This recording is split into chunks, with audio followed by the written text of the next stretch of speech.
Welcome to Ouch. Was that a ghost? This podcast may contain graphic material, which some listeners may find disturbing. Listener discretion is advised. Help me.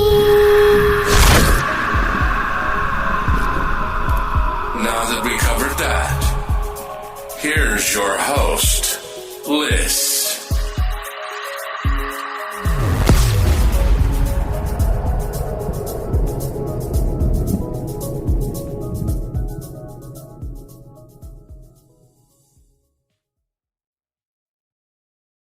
Welcome back, everyone.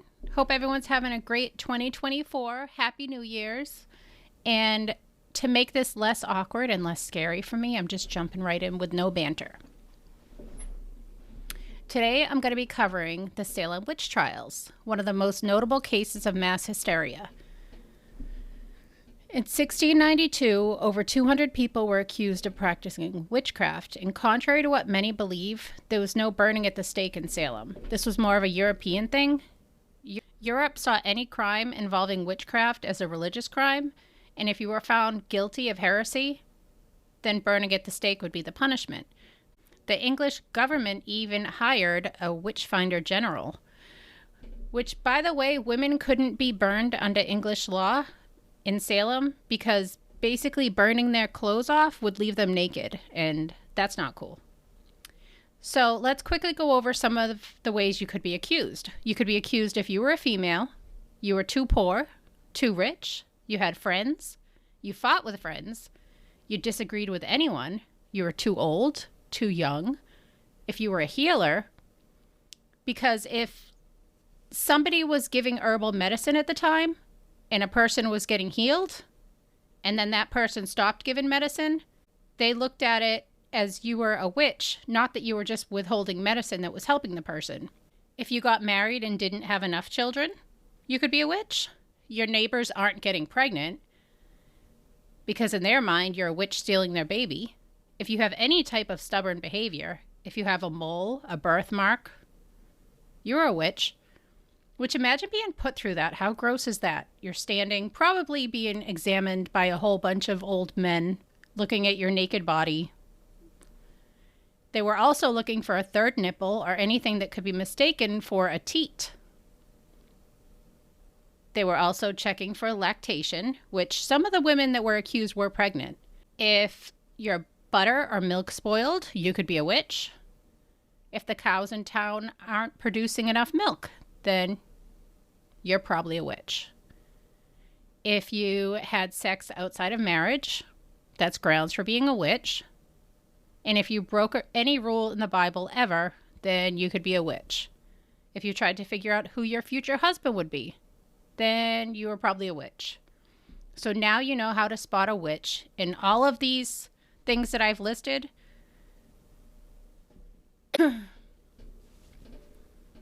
were reasons given in the trial of Salem. The trials officially started in February 1692 and ended May 1693, and a lot of things happened during this short period.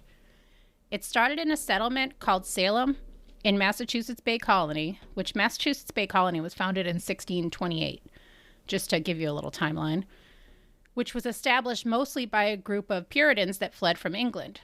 A quick little backstory. Henry VIII, who I'm sure everyone is familiar with because of the songs and all that, but he had an English Reformation, and he changed the state religion from Catholicism to Protestant Anglicanism.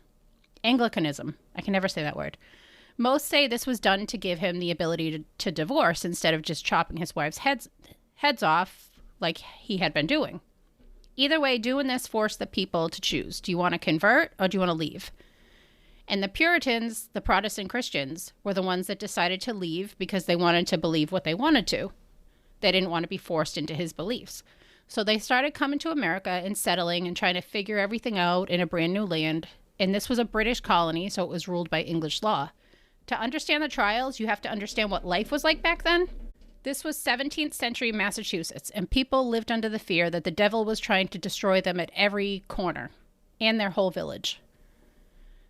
You have to put yourself in the mindset of the villagers. They were strictly devout. Superstition and spiritual fear guided their actions. Puritans believed that everyone was predestined for heaven or hell, and worrying about this was the most important part of your day. Anger, envy, bad thoughts could all be signs that you were destined for hell. They thought of themselves as being one collective soul. One weak-minded person could damn them all, and they were constantly living in fear of satanic influence. There wasn't just Salem, it was split into two areas. Salem town, which was established in 1626, was where the merchants lived and the wealthier. And then there was Salem village, which was established 10 years later in 1636, where the farmers lived. They did not particularly care for each other. But because religion was their whole life, they were forced to tolerate each other because there was only one church, and it was located in Salem town. Historians point out how a lot of the accusations came from people in Salem village, which was the northern, towards the people that lived in Salem town, the southern, because the people from Salem village seemed to think that they were purer, I guess, closer to God. So in 1672, Salem village was like, we need our own church. And according to historian Emerson Baker, 22 years was the average time for retaining a minister. Salem village went through 4 different ministers in the matter of 16 years, just to show how disagreeable the community was. The first minister being James Bailey from 1673 to the second being Reverend George Burroughs from 1680 to 1683. He'll come back later. The third was Minister Vedette Lawson from 1684 to the fourth in that 16-year period being Reverend Samuel Parris, who joined the congregation in 1888 or 1889. I've seen both. He was the first reverend in Salem village that was formally ordained, so he could give communion. Prior to this, the other 3 could not. So the people of Salem village still had to maintain a connection with Salem town to receive communion. Reverend Samuel Parris was an Old Testament, fire and brimstone kind of reverend, and the village loved it. He pointed out any and all flaws. It didn't matter your social status. It didn't matter. Everyone was fair game. He did not tolerate spiritual weakness, and he strongly encouraged tattling on anything and anybody. This was a group of strongly God-fearing people living in near isolation in a brand new world, which, side note, they were still stealing from the Native Americans, but that's a whole nother story. But having this fear, the smallest accusation when you're already so much on edge, could have factored into how this took place. And you have Reverend Parris encouraging you to tattle on anything you saw. Another huge thing that factored in was in 1684, King Charles II revoked the Mass Bay Royal Charter. So now the people weren't even sure if they legally owned their land. This was because some of the rules of the charter were broken, specifically making laws based on religious beliefs, and that's why they left England in the first place. In 1691, a newer charter was drawn up. I'm saying this, they were still trying to figure out laws, and the fear and the uncertainty they all live with, and they were doing this all with the logic of a 17th century Puritan. These people lived on the frontier, and they just went through a smallpox outbreak that just ran through the village, which, side note, I'm going to talk about Cotton Mathers in a bit, and he blamed one of the accused, Martha Carrier, of starting the outbreak because of witchcraft, I guess. On top of that, the villagers had to deal with the threat of attacks from Native Americans that could happen at any time. This was right after King Philip's War, which I'll be covering soon. It's just a bloody, gruesome time. Refugees trying to escape King William's War, French attacks. Just super turbulent time. Land being a huge factor, too. Everyone was fighting over who got what. Constant land disputes were in court. So it all started in January 1692 in Reverend Samuel Parris's house, when Abigail Williams, who was Parris's orphaned 11-year-old niece, and Elizabeth Betty Parris, who was Reverend Parris's 9-year-old daughter, started having mysterious fits. They were screaming, thrashing in bed, throwing things. It sounds like a weird tantrum. And remember, this is a time when children were taught to basically be silent. Do your chores, practice religion, don't talk. That's it. So the Reverend brought the girls to the only doctor in town, Dr. William Griggs, where they were diagnosed as being under an evil hand. So the town took that to mean bewitchment, of course. And this was the town's biggest fear come to fruition. Strangely, Elizabeth and Abigail's friends, 9 of them, started suffering the same symptoms as well. Two of them being Elizabeth Hubbard and Ann Putnam Jr., and they were both part of prominent families in the town. And they're probably the most recognizable names besides Abigail Williams and Elizabeth Parris as accusers in the trials. Reverend Parris, before living in Salem Village, lived in Boston, Massachusetts, only moving to become the minister. And in Boston was where Cotton Mathers, a minister and a Harvard graduate, wrote about what being bewitched looks like. He described in his writing how the afflicted would act, and that spectrally the witches would appear to those afflicted. So, of course, Reverend Parris and the magistrate had to interrogate the girls that were being bewitched. They were trying to get more names of who was causing this. So when Reverend Samuel Parris asked, "Who torments you?" after a bit, the girls shouted, "Tituba." This was Reverend Parris's slave, who was interrogated, and just imagine how she was interrogated. A local woman had an idea. Let's have Tituba make a witch cake. A witch cake is a cake that they believed would identify those who consort with the devil. Witch hunters would start with rye meal, some ashes, and the afflicted person's urine. It would be made into a cake and then fed to a dog, which dogs at the time were seen as familiars, but they were said to be very close to the devil. And if the dog acted bewitched, it proved that there was a witch involved, and somehow the dog would let you know who. I don't know if they pointed. Don't ask any questions. It makes sense. So Tituba makes the bread with Elizabeth Parris's urine, which she was ordered to do. Some say she was beaten to do it, and because of this, she did. And this was now evidence of her being a witch. So when Reverend Parris found out that she made this cake, he beat her until she confessed to practicing witchcraft. Since she practiced witchcraft, they made her practice to exonerate herself. The witchcraft she had to practice, which to make her a witch, I can go in circles, but to them it was logical. To me, it makes no sense.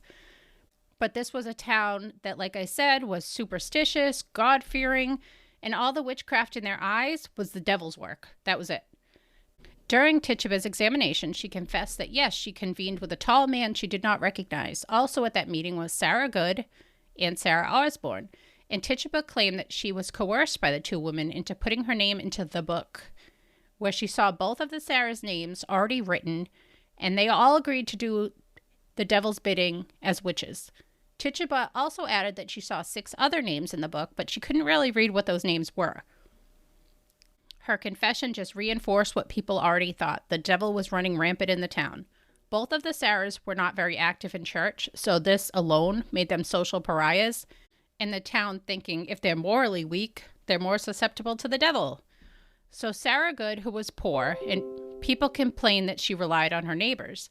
Sarah Osborne was well off financially, but she lived, I guess, scandalous for the time. After her husband passed away, she married her indentured servant. And to the town, this was like unacceptable. Tituba, we know, was an enslaved woman, but her ethnicity is said to be either Native American or South American. And Tituba would be the only one out of the 3 that would survive. She was sold off to another family, but nobody knows what happened to her after that. In March 1692, all 3 women, the 2 Sarahs and Tituba, were sent to Boston to be held until their trials. So now the village had to find the other 6 witches that were written in the book, because I guess being a witch is contagious. Still in March, everything is happening fast. The girls are accusing more and more people. They accused Sarah Good's daughter, who was Dorothy Good. She was accused by Ann Putnam, and she was thrown in jail for 9 months. The jail wasn't like what you would think of it today. It's basically a dungeon with water dripping down, rats running across, and you're chained to the wall. When Dorothy was accused, she was 4 years old. She was held for 9 months and suffered such psychological damage that her father basically said she went insane after that. Another one of the 4 accused by the girls this month were an elderly woman named Rebecca Nurse, who was 71 years old, Martha Corey, who was an elderly woman, an upstanding member of society, but she was opposed to the accusations flying around calling the girls a liar, so she's a witch. Rachel Clinton from Ipswich was also accused. The trials began in February 1692, and they basically went, are you a witch? If you said yes, you were executed. If you said no, they were like, well, that's what a witch would say, so it checks out. Which, I'm sorry, being a woman back then must have been tough enough without having the threat of these accusations looming over you. The girls now have another accuser with them. Mary Warren, a 17-year-old local girl who was a servant for the Proctor family, and she accused the woman of the house, Elizabeth Proctor, of witchcraft. Now we're in April. John Proctor spoke up for his wife, Elizabeth Proctor, and said, "My wife's not a witch." And they were like, "Hey, then you're a witch too." Sounds logical to me. John Proctor tried to write to the clergy in Boston, letting them know about the hysteria, just trying to get fair trials for himself, his wife, and everyone else. Sarah Cloy, who will later be the only sister to avoid the noose, spoke up for her sister Rebecca Nurse, even bringing a signed petition to release her, so Sarah was accused as well. Giles Corey, who was Martha Corey's husband, Giles, by the way, was 81 years old at the time. He went and said, "My wife is not a witch. This is crazy." So they were like, "Okay, so that means you're practicing witchcraft." Abigail Obbs, who just happened to be the same age as the girls accusing everyone, was accused. Bridget Bishop was accused. Now, this is all in the same month. Like I said, this moves really fast. Mary Warren, the servant girl from earlier, came forward and said, "Hey, actually, I was lying, and so were the other girls." So she was accused of witchcraft. The last person accused by the girls was in April 1692, and this was Minister George Burroughs, who just happened to owe money to the girls' family. Many of the accused were people marginalized by society and who were easy targets, and the number of people being named was growing daily. When the people were accused, they had public hearings, so the whole village was watching. And to get a conviction, there had to be a confession or 2 eyewitnesses. If you recall, Cotton Mathers wrote that witches can appear spectrally, which includes visions or dreams, which I don't know about you, but I've had some weird dreams in my life, and I can't imagine a court accepting a dream as evidence. So anyway, the court was like, okay, we should accept spectral evidence. So as long as they had 2 people corroborating this, like maybe the 2 teenage girls that started this whole thing, having this logic in the court, it made it pretty much impossible for someone to clear their own name. So the girls could accuse and tell the court they spectrally saw it, and boom, guilty. And if anyone argued against what the girls said, then they were accused too and put through the same. The spectral evidence, like I said, made it pretty much impossible to clear your name. The court was a joke. Hearings were held at the Reverend's house or sometimes at taverns. They also had something called the touch test. If someone was having a witch-induced fit, the accused was brought near the person, and if the afflicted person stopped after being near the person or touched them, that confirmed in the court's eyes that the person was a witch. But again, the town had such strong religious beliefs, like if milk soured, that's work of the devil. It's not the fact that there wasn't working fridges. The devil could be anywhere in their mind, so if someone saw a person in their dreams or in ghost form, they were a witch, and that was enough for guilt. England at this time got a new king, and that king appointed a new governor for Massachusetts. The governor was recommended by Cotton Mather's father, Increase Mathers. The new governor's name was William Phips. He had 0 experience in politics, by the way.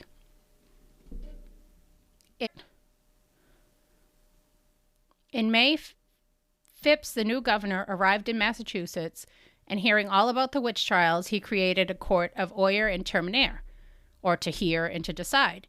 He was trying to make this semi-fair, I guess, although the float test was still being used, where the finger of an accused would be tied to the toe of the accused on the opposite side of their body, if that makes sense. And then they were put in water, and if they floated, they were a witch. And if they sunk, they were dead, but they weren't a witch. They were just like, my bad, sorry. The reason witches, in their eyes, could float is because they, quote, spurn the sacrament of baptism. So the witch would reject the water and be floating to the top. Governor Phips got right to work setting up the courts to try the accused that kept coming in. Up until now, they were just kind of public court of opinions, I guess you'd say. And the people were just sitting in jail or getting their property seized. But Phips was going to have the accused go through criminal trials. So Governor Phips quickly chose the judges. William Staunton, I've seen both, was appointed as the chief judge and prosecutor. His legal background, you ask? Oh, he had none.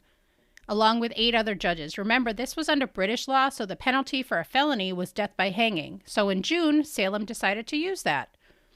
The first trial being Bridget Bishop. On June 8th, she was convicted by spectral evidence, the belief being that the devil can only copy your appearance if you allow it, and she was being sentenced to hang. 2 days later, her sentence was carried out. The hanging happened at what's known as Proctor's Ledge, which is located at the base of Gallows Hill, because the whole town could see it from there. I guess it's to scare the town folk, but how much more fear do you need? Neighbors, family members, everyone was turning on everyone. And a ladder would be brought to the tree where the condemned would climb the ladder. A noose would be tied around the person's neck, and the other end of the rope would be tied to the tree. They would be pushed off the ladder where they would be slowly strangled. It's not like a neck snapping like you'd see in movies. They slowly strangled. Right after this execution, one of the judges, Nathaniel Stalenstall, was so disgusted at how the trial was handled that he quit the court. He thought it was ridiculous that spectral evidence given by 2 young girls at that was used to convict this woman. Another judge's brother-in-law took his seat, Judge John Corwin, and his nephew happened to be the sheriff, George Corwin, who was the person that was seizing all the land and property of the accused. You heard that, the accused. Even if you were found innocent, you weren't getting your stuff back. Some of the accused were dying in jail, so Increase Mathers was like, all right, let's speed up the trials and maybe don't use spectral evidence. So the court was like, all right, speed up the trial and just ignore the second part. So on July 19th, 1692, 5 more that were convicted were hanged. On August 19th, 5 more were scheduled to the same fate. This time there were 4 men, 1 woman. One of the victims was Reverend George Burroughs. If you remember, he was one of the former reverends of the town. Increase Mathers came from Boston to witness the hanging. Reverend Burrough, whose side note, his 6th great-grandson was Walt Disney. It has nothing to do with anything, but just thought I'd throw that in there.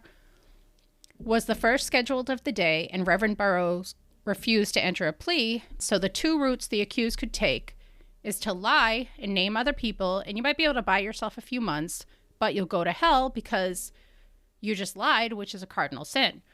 Or you could keep telling the truth and allow yourself to succumb to this farce of a court system, but that wouldn't hinder your religious salvation, and you'd go to heaven. So Reverend Burroughs was first up to be executed, and as he was being led to his death, he recited the Lord's Prayer.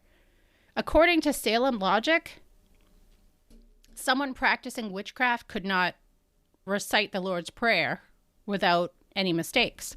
So the community was shocked. So Increase Mathers was like, hey, that was done too well. Must be a devil's trick. So the hanging proceeded, and all of the 5 scheduled were hung, with the last of the day being John Proctor, who was a church-going family man who spoke up for his wife, and he's the one that wrote to the Boston clergy to help him try to get a fair trial, but they didn't respond in time.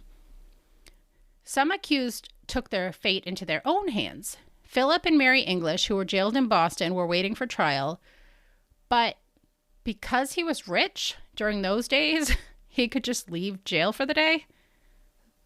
And one day, with the help of 2 ministers, the couple fled to New York, leaving their daughter with a friend, saving themselves. September 17th, Giles Corey, who was accused of being a wizard, he was the husband of Martha Corey, another accused, who was brought before the court, where he refused to enter a plea because he figured either way he's going to be killed, using the Salem logic that they're using. So if he entered a plea, his property would be seized. But if he didn't enter a plea, he couldn't be tried, therefore his assets could not be seized. The court did not like this, so he was ordered to be pressed until he entered a plea. Pressing is when the victim lay naked on their back with a board placed on top, and then rocks or stones are added, increasing the pressure, and the pain increased until the person confesses. But Giles Corey, who remember 81 at the time, maintained no plea, so his kids could get his inheritance. And the person that was in charge of this torture was the sheriff, the same person who seized all the assets of the accused. The sheriff would go to Giles and ask, how do you plea? And Giles Corey's answer would always be the same, more weight.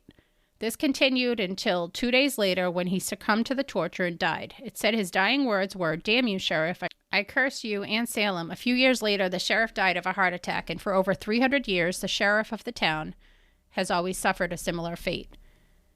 whether it be a heart condition, dying during office, or a blood-related disease. 3 days after Giles Corey's death, 8 more were hanged for witchcraft, including Martha Corey, who was Giles Corey's wife. The total number was roughly 200 accused of witchcraft, between 140 and 150 arrests. 13 women and 6 men were all hung to death, and 1 being killed by pressing, while others died in jail just waiting their trial. And 2 dogs were even killed. 1 girl in Andover claimed her neighbor's dog was trying to bewitch her, so he was shot. And another girl in Salem Village claimed a man tormented a dog with his spirit, and that dog was shot as well. Then someone got accused that ended this madness. Mary Spencer Hall was accused of witchcraft and arrested. The problem with accusing her was that she was the governor's wife. October 12, 1692, the trial stopped per the order of Governor Phipps. On October 29th, Phipps no longer allowed anyone to be arrested for witchcraft and started releasing a bunch of those imprisoned, including his wife, Mary Spencer Hall. It took until May 1693 to release all of the remaining, ending this horrendous part of American history. He disbanded the court and banned any and all writing about the trial. And suddenly, when accusing someone of witchcraft became illegal, all the girls' fits and ailments and accusations stopped. In 1702, the General Court found that all the trials in 1692 were illegal, and people started petitioning to clear their names, and some were. In 1706, Ann Putnam Jr., now an adult, realized what she did and gave a public apology. In 1711, the General Court passed a bill restoring the good name of the accused and paying some restitution. I guess that's a good gesture. Some of the families did not want to be named, and the court complied. In 1957, over 250 years later, the legislature of Massachusetts apologized for the events amending that bill on October 31st, 2001, to include the people that did not have their names already listed.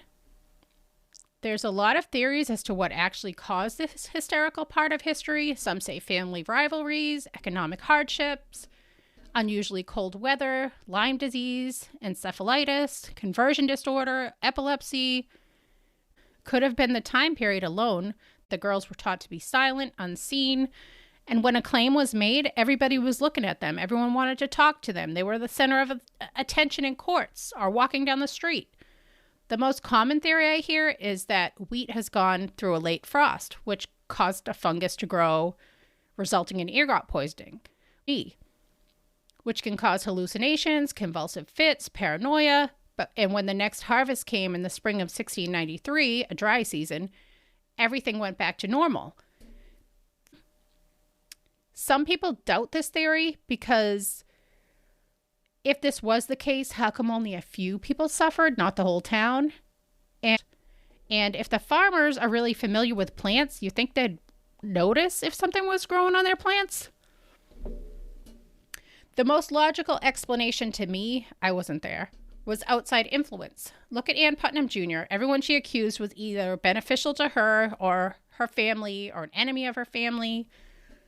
Maybe this combined with the stress of the time, living in such a turbulent time with a lot of people just having seen the effects of King Philip's War. In 1992, the 300th anniversary of these tragic events, a park in Salem and a memorial in Danvers were dedicated to commemorate the murders because Danvers now is where Salem Village was. In 1752, it was renamed. Most of the victims of the trial were not given proper graves. Only 2 were, and that's because the families went back and grabbed their bodies. Rebecca Nurse and George Jacobs were the only 2 with marked graves. What's there now is an enclosure with benches, and at the memorial, the benches act as tombstones. Some of the memorial is a fence, not a wall, so that the people responsible who are buried in graves on the other side can look in and see what they've done for eternity. I have pictures I went and took, and I'm going to be posted those as well so you can see what it looks like. It's a really intense area. In 2017, Proctor's Ledge Memorial was dedicated to the victims, once it was confirmed to be the correct area, as a reminder of the people who lost their lives due to mass hysteria. So basically, don't fear witches, fear the people that murder them, and fuck those bored little brats. Well, thank you guys so much for listening. And again, I appreciate any constructive criticism, but please still don't make me cry. Thanks. Bye. On the Mortal Musings podcast, we like to take the cases seriously, but not ourselves. Each week on the Mortal Musings podcast, your hosts Neil and Megan get into either a true crime case or a truly macabre story, followed by a strange and interesting tale of oddity. Join us as we venture into the dark and disturbing world of the Mortal Musings. New episodes every Wednesday, available wherever you get your podcasts.